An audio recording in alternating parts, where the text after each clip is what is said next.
It's spooky season, and we're talking about the Brooks Ghost Max 2.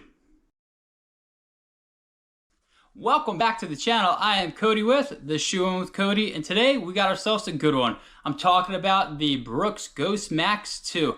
In this video, I'm going to give you my first impressions on what it's been like to rack the miles up in this Max Cushion shoe by Brooks.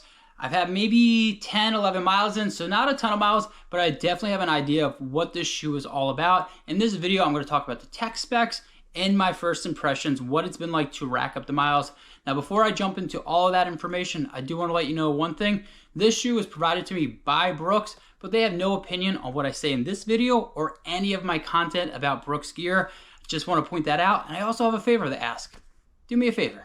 Hit the like button. Smash the subscribe button. You know you want to. It helps the channel. Costs you nothing, but it definitely helps the channel, and I much appreciate it. Now let's sit back, relax, and let's talk about the Brooks Ghost Max 2.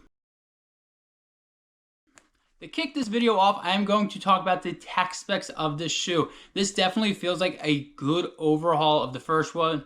Maybe not overhaul, but good updates. It really feels like, to me, when I've been racking the miles up, the updates they made, they definitely are good ones. They definitely added more foam. You're looking at 39 in the heel and 33 in the forefront, giving you about a 6mm drop shoe. And this is, you're getting a lot of goodness right here. This is definitely a Max Cushion shoe that's definitely on that squishier side. This is a DNA Loft 3, I believe it is. Yeah, DNA Loft 3. It's definitely a really nice, the nitrogen infused foam, and it just feels really nice underfoot. I do want to point one thing. I feel like this is slightly, not a lot, slightly softer than the first version, which the first version I really liked. It was definitely one of my favorite shoes of 2023. So again, this feels slightly softer, and I like that. This shoe, again, it's just a simple upper, nothing too crazy, mesh upper, and the tongue is super. That's padded. Look at that. That's padded, but it is not gusseted. I just want to point that out. I know some people are stickler for gusseted tongues. Not a gusseted tongue, but no real issues there. And again, look at that. It's very padded. Again, this shoe is all about that comfort. Really nothing too crazy about it. I believe this shoe is $150. I'll drop it up there to make sure I'm quoting that correctly, which is a pretty darn good price for a Max Cushion shoe. In this economy, I feel like shoe prices are going up. And again, for this shoe, you're looking at about like 10.7 ounces. So definitely not on the light side, but I will be honest with you, it doesn't feel heavy on foot nor in hand. Again, there's a lot of updates they made, and I think a lot of those updates are for the good.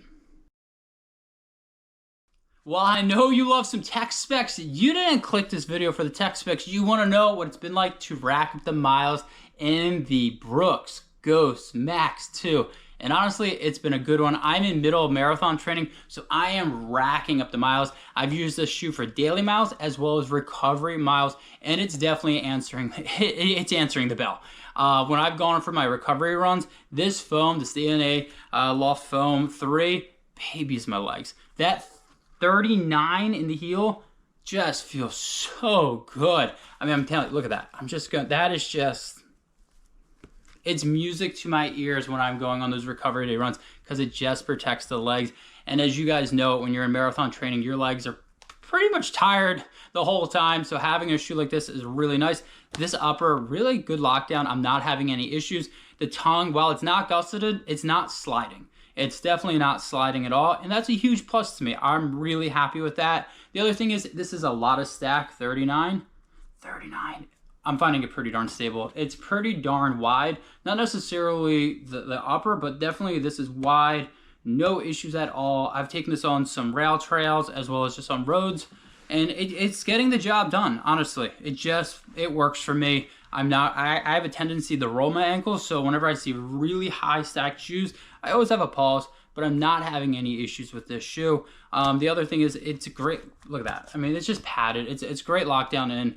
But I do need to point out it's a little toasty at times. Not a deal breaker, but definitely a little toasty. But for overall, for the two types of runs I've taken on, daily runs and recovery runs, it's answered the bell. This is definitely a Max Cushion daily run where you don't really care about the pace.